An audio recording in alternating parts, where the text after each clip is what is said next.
Hey everyone, today I'm going to take you step by step through our keto blueberry cheesecake muffins. I could not find the original source of the original part of the recipe that we used for this. You can look it up on Pinterest, several people have done it. This is our variation of it, and we're going to make it into mini muffins because we're doing it to go with something else. We're going to do our hash brown casserole with that. That I did remember to film a couple of years back, I think, and the link is going to be up here for the hash brown casserole recipe. But today, as you can hear, we're fixing to bake muffins. Step one, before you do anything else, go ahead and lay out your cream cheese to start softening. It's going to take an entire block of cream cheese. You can use less cream cheese if you want to. As you just heard, my oven was beeping. That is to let me know that it is preheated to 350 degrees. Also double check to make sure that your oven is empty before turning it on. Next, go ahead and make sure that you have your muffin pans laid out. I am choosing to do mini muffins this time because, like I said, I wanted them to be bite-sized for the meal that I'm making them to go with. You actually can buy little mini muffin liners to go with these kind of mini muffin pans at Walmart. So we bought these. We're going to line each of these with individual ones. Also check the holiday section. At the holidays, they have different color prints for each of the holidays that I've seen so far.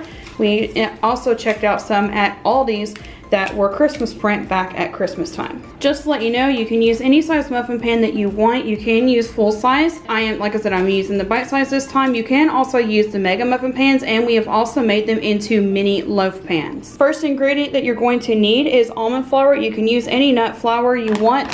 And making it truly keto, check your carb count on your bags before you purchase them. We have used both the Nature Eats and the Krusteaz brands of almond flour. We're going to start with measuring out 3 cups of almond flour.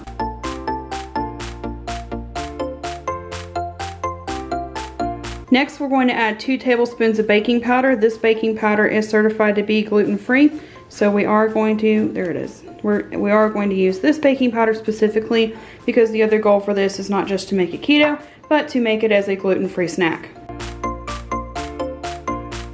Next, you're going to add 3/4 teaspoon of salt. You can use any salt that you like. I prefer sea salt, especially for this recipe. I also prefer the fine sea salt when baking.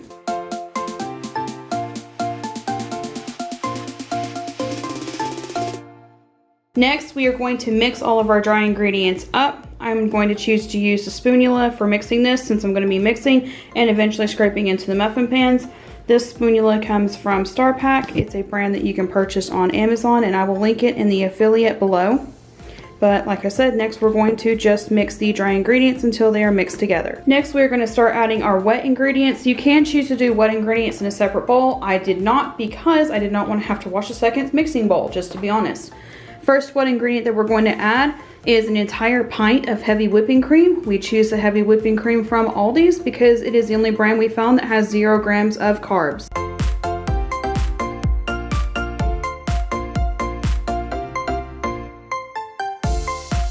Next, we are going to use a 1/4 or 1/4 cup of the Torani sugar-free French vanilla syrup. This syrup will work as a vanilla flavoring, and it also works as our sugar substitute for this recipe.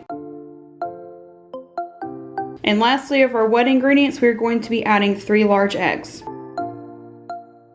Next, we are going to stir in 1 cup of frozen blueberries. You can use any brand of frozen blueberries that you want. I have been preferring to get the Season's Choice from Aldi's because in my local area, it is the cheapest, best quality of unsweetened blueberries that we can find. The next step is the part that's completely optional for you. We actually prefer to take the cream cheese, cut it up into teeny tiny chunks. After the batter has been poured into the muffin cups, push the teeny tiny chunks into the center of each of the muffins. That way it has a cream cheese bite to go in the center of each of these. If you're doing it for gluten-free and not low carb, you can slightly cover these in powdered sugar or confectioner sugar to go in there before you place them in to give it a little bit more sweetness flavor. But because again, the goal for this was to do keto and gluten-free, we are not going to do that. If you choose not to do that, then you need to cut up your cream cheese and add it before adding the blueberries in and mix it with a blender. You can also, again, choose to sweeten your blueberries with sugar before adding them to the recipe. But if you're going to blend your cream cheese up, make sure you add the cream cheese before adding the blueberries. The reason I didn't say that now because we're just now fixing to use our cream cheese and we're going to cut it up into tiny chunks and add it as we are putting it into our muffin cups. By the way, this will not do just this pan. This will do several batches, and I will try to let you know at the end how many batches of these we are going to do. But the next step is we're going to come over here. It's where we had our tablespoon measuring cup used. We're going to dip it in and try to make sure that we at least have 1 blueberry in each cup, which again, if you wanted to, you could also opt to putting individual blueberries into your muffin pans as you go and add it as you want. You will have to keep track of how much you're using if you're wanting to keep track of the exact carb count. But I like taking my measuring cups that I've already used, or measuring spoons in this case, and just filling up with batter. If it becomes too full, then use your 1/4 teaspoon one to take a little bit out and put it into the next cup instead. So we're going to fill all these up. Then we are going to cut up our cream cheese and get them ready to place into the oven. Here's about the size of the cream cheese chunks that I'm going to put in each one of these. Probably could go a little bit smaller, but I'm gonna just literally place it like that. And then you push into the center, kind of make sure the batter's covered a little bit. Then you move on to the rest of them. Here is what the first batch of 2 dozen mini muffins looks like, and here is how much batter is left. So it will make quite a bit of it. Normally I can make, I can't remember if it's 1 or 2 dozen, plus a mini loaf pan of those whenever I'm baking them for like regular size muffins. The muffin timing will depend on what size you're doing. I think I'm gonna start with 12 to 15 minutes for these. The regular ones take 15 to 20, and loaf pans can take anywhere from 30 to 45 minutes depending on your oven and the size of your loaf pan.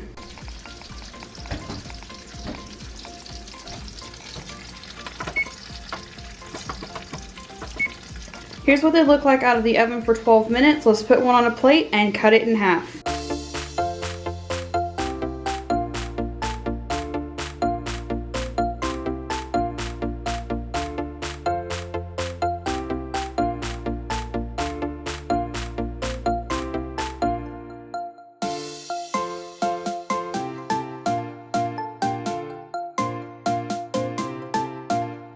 So to do a quick recipe wrap up, when you make the mini muffins, it made 3 batches, which for me, a batch of muffins is usually 2 dozen per batch, because when I do regular size muffins, that's how much it seems to make per batch. This is 2 dozen.